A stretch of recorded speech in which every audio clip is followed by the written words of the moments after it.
Hey guys, this week I want to know if you're the person who avoids social situations. You feel awkward, uncomfortable, you can't find the words to say, your palms feel clammy, you arrive late, leave early, hang out by the food, hide in the corner, look for every opportunity to escape because you really lack confidence in social situations. You would not be alone. Social awkwardness, social anxiety, these are really common problems. And this week, I want to share with you some tips that will just help you to have a bit more confidence when you go into a social situation. And remember, for all of the best advice about how to overcome the barriers that get in the way of you living your happiest and most meaningful life, subscribe to my channel, hit the bell to be notified when I post a new video every single Tuesday.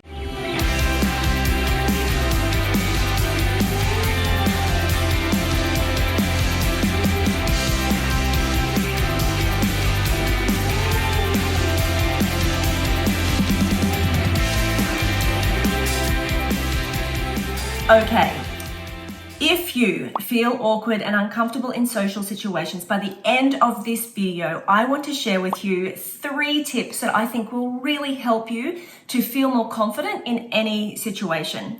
I'm Dunn. I'm a clinical and coaching psychologist. I am host of the Crappy to Happy podcast and author of the Crappy to Happy books. So when it comes to self-confidence, first of all, it is really, really important to understand that you are not alone in this and this is not your fault.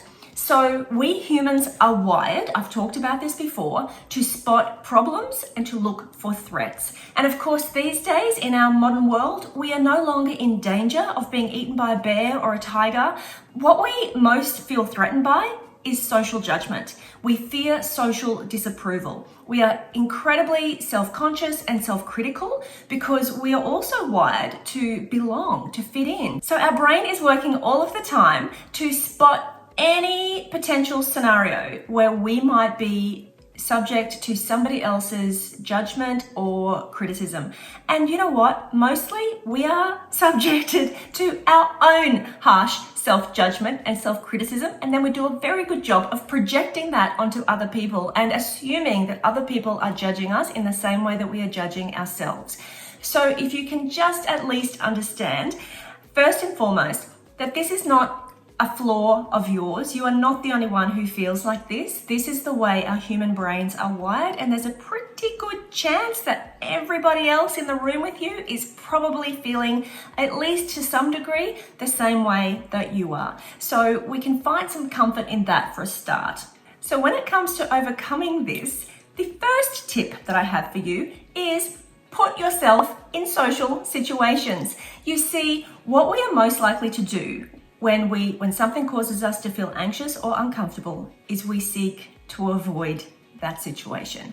We will come up with any justification, any excuse to avoid the things that feel uncomfortable for us.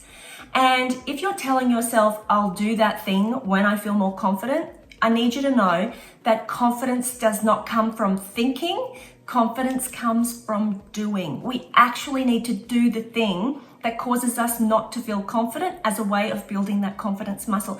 It's the last thing anybody wants to hear, but it is so true and it is so important.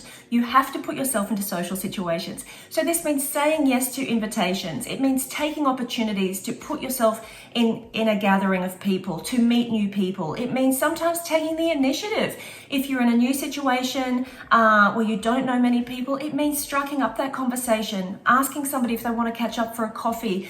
All of the things that make you cringe and make you feel nervous and uncomfortable, these are the things that you have to do. You have to give yourself the opportunity to build your social communication skills, to build your confidence, to give yourself the opportunity to actually prove to yourself that you can do it, that people aren't judging you, that you can have conversations and that it's fine. It's okay. Like all of the stuff that you fear is probably not going to happen. So you won't know that if you keep avoiding the situations. And then once you have done that, my second tip is to remember what I just told you before about the fact that everybody probably feels, at least to some degree, the same way that you do.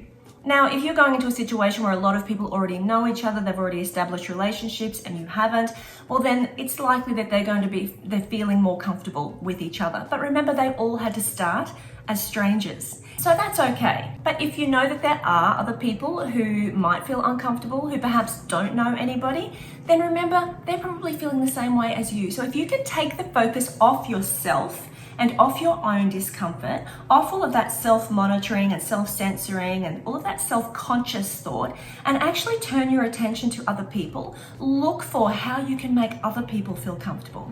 Look for opportunities to have a conversation with a person who's standing by themselves, just to do something that puts other people at ease. Ask people about themselves. Find common ground, but mostly it's about putting your attention onto the other person. Your brain will be highly focused on you, on what you're doing, what you're saying, what people are thinking about you, how you're behaving, and you'll stay stuck and you will stay frozen and self-conscious. If you can just shift that focus outwards to other people, that will go a long way to making you feel more comfortable and also making other people feel more comfortable. So that's nice, isn't it? And the third thing is to check your body language. When you feel uncomfortable or lacking confidence or shy or awkward, you are more likely to slouch your shoulders, make yourself look and feel small. We behave in ways so that we won't be seen. We hide ourselves in the corner, look at our phone. We do all sorts of things that actually express the message outwardly that we don't want to talk to anybody. And other people will pick up on that body language and therefore they will stay away. And so remember that this becomes self-reinforcing. Go back to my previous video on negative self-talk to be reminded of how our negative thoughts become our reality because they become a self-fulfilling prophecy. If you're behaving in a way that hides you away, and you're sending a message that you don't want to talk to people, people will not talk to you. And you will go home and say, see, I'm not interesting, I'm boring, nobody wanted to talk to me. What you have to do is open up your posture, shoulders upright, get your eyes off your phone, look around the room, make eye contact with people. I don't care how awkward it feels, smile at people. It puts other people at ease. Put yourself in a situation where you're expressing by your body language that you are open and interested in other people.